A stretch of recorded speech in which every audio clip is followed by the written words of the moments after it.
for joining me once again. Hi, my name is Linda Ndungane and welcome to Thriving with Linda.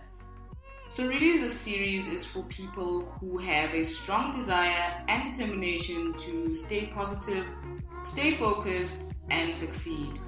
I share what I have learned, what I have seen work from people who definitely know better than me and those who are willing to share their experiences so we can help each other and grow. In order to hire the right candidate and attract talent, it is important for an organization to employ modern hiring methods, right? Companies don't have a choice but to up their game as employers. If you think about today's job market, it's frequently changing with COVID-19 impact. The talent pool has increased tremendously, which has necessitated somewhat of a proactive approach from both the recruiting managers and you and I as potential candidates. Hello, beautiful people, and welcome to Thriving with Linda. In this session, we're talking about getting hired and not ghosted, preparing for the job market 2021 and beyond. Being familiar with emerging trends and understanding how you adapt to them will allow us to stand out in this competitive market. Okay, the market has always been competitive, but more so now if you think about how many experienced, competent, qualified talent has been retrenched, companies have closed, and the economy is in a slump. People who had businesses are now applying for jobs. Graduates who have been waiting, like searching, are still in wait for that dream job or that one job that they really, people have been waiting and applying and putting themselves out there. Even worse, newly qualified graduates are feeling the pinch. It's really still the employer's market for now. But that will change soon. So let's get into this session for today. Now, more than ever, it's about you. Well, I think that's the message, really. It's about you, who you are as a person, what you bring to the table, not where you studied, though that's important, of course. It's not about where you've worked before, rather it's about what value you bring. And this should be easy to spot or should be made easy by you to be spotted by those recruiting managers. These days, let me tell you, remember I said I will share what I've learned and also reach out to my people? Listen, recruiting managers have no time to waste. It's expensive to bring an individual on board. They have no time to deal with serial applicants. Those are people applying for every next position, whether they qualify or not, whether they can meet the minimum requirements or inherent requirements or not. They are sourcing strategically. They are courting wisely and they are equipped to check who they are engaging even before you see the job advert. These amazing individuals have scouted the market, done the research, had lunch and supper around who is doing well, where, and the type of fit that will kill a particular position. Don't play. And this is why.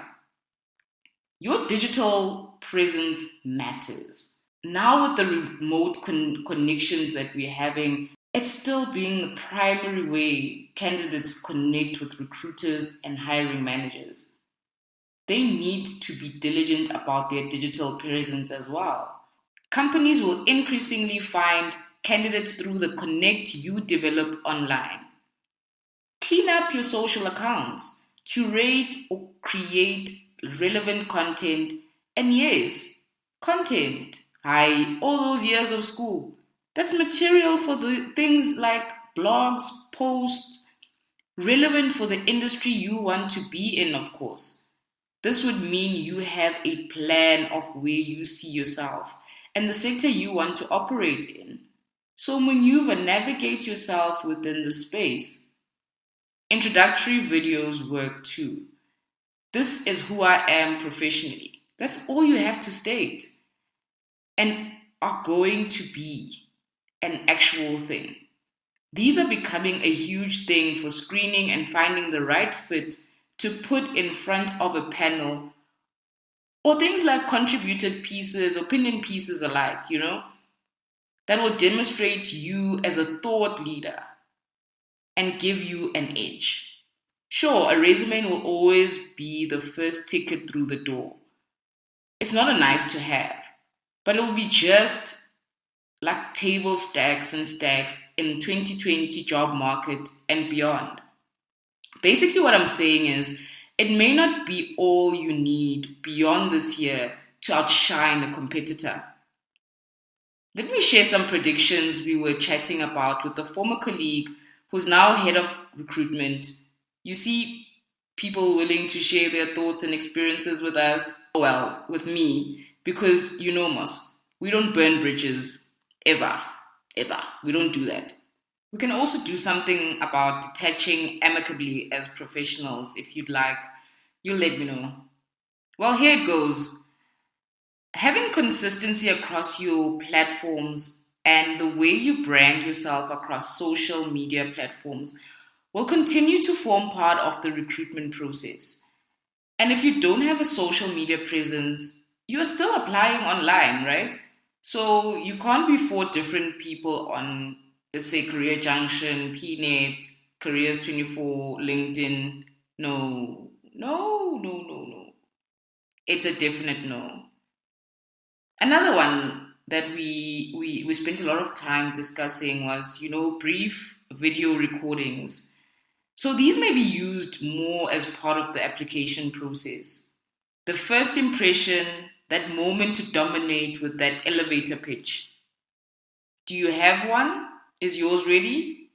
If not, record one, play it, review it, critique it, record it again, and eventually nail it.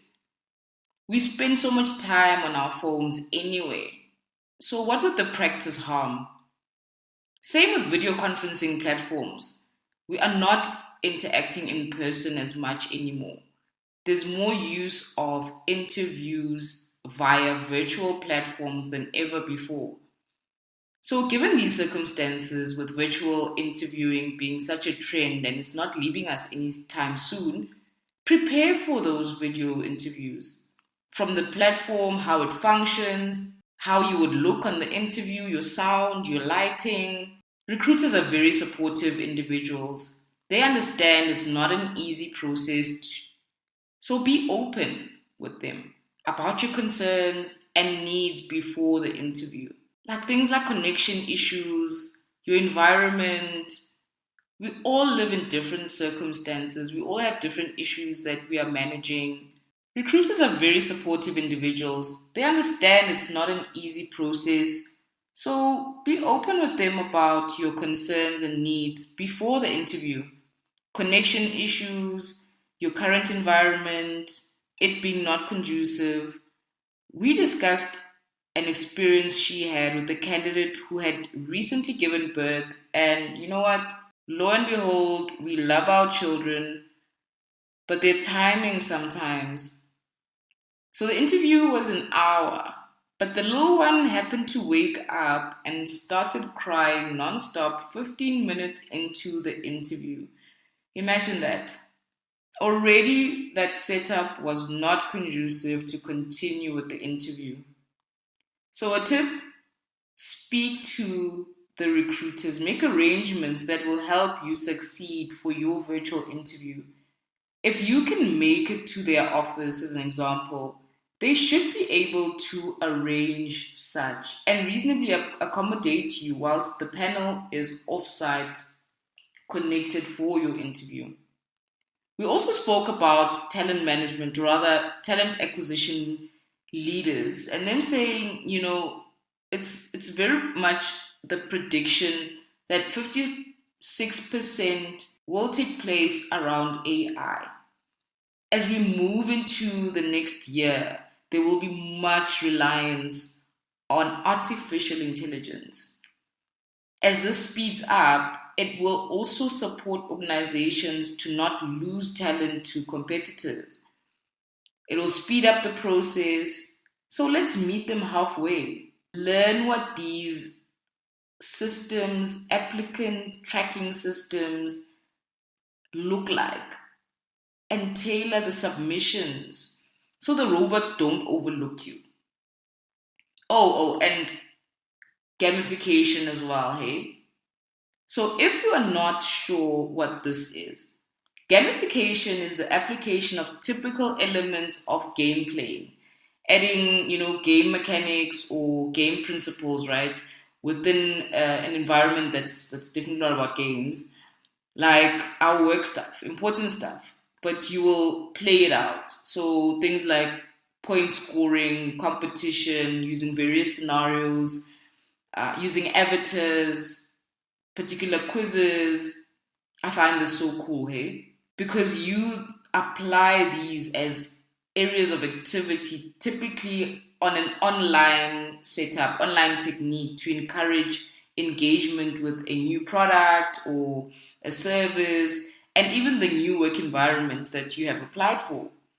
Gamification is exciting, I think, because it promises to make the hard stuff a bit more fun for us to relay our understanding of. Especially for some of us who are introverts, believe it or not, I am. But imagine this for us, millennials, Generation Z, and so forth. We grew up very connected online, gaming, so this should be a walk in the park coupled with those university hours. In the recent years, we've also seen that increase with the use of gamification around training, right? This is where I was introduced to it.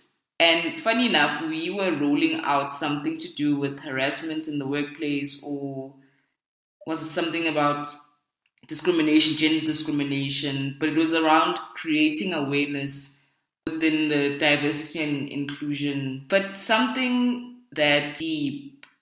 And whilst engaging a few service providers, there comes this very expensive quotation. And back then, I was not about tender processes, so anything above the threshold would just make me cry.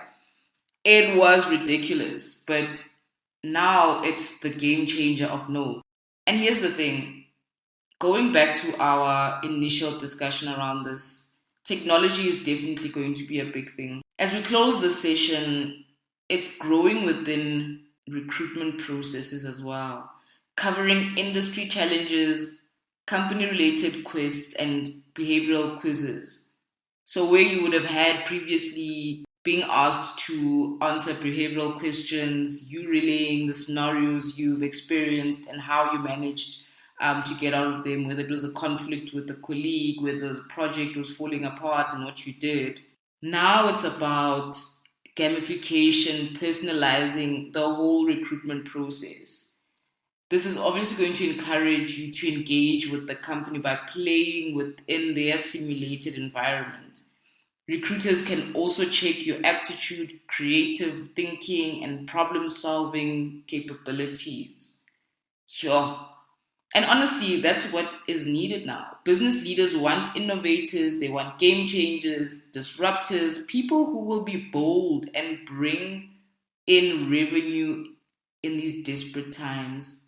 I've said it before, and if you are joining me for the first time, I want to emphasize this. This is what I said. Let's not let a good crisis go to waste. It's during challenging times where we find the greatness and come up with changes that will cause dramatic, positive, compelling generational shifts. This is the time. So prepare well, clean up your social media pages, practice for those video interviews, don't be a serial applicant with inconsistencies and end up getting ghosted. It's a small world. Remain optimistic about your next job. Every step is a learning opportunity. Take it as such.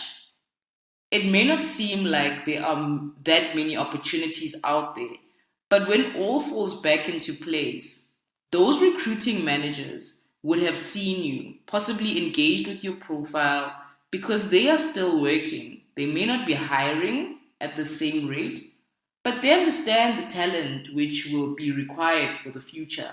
Thank you for joining me for this session. If you liked what you heard and believe it can help someone, please share, rate us, subscribe, And if you want me to share your story, share your experience, please email us. It's info@angawami.co.za. That's info@angawami.co.za.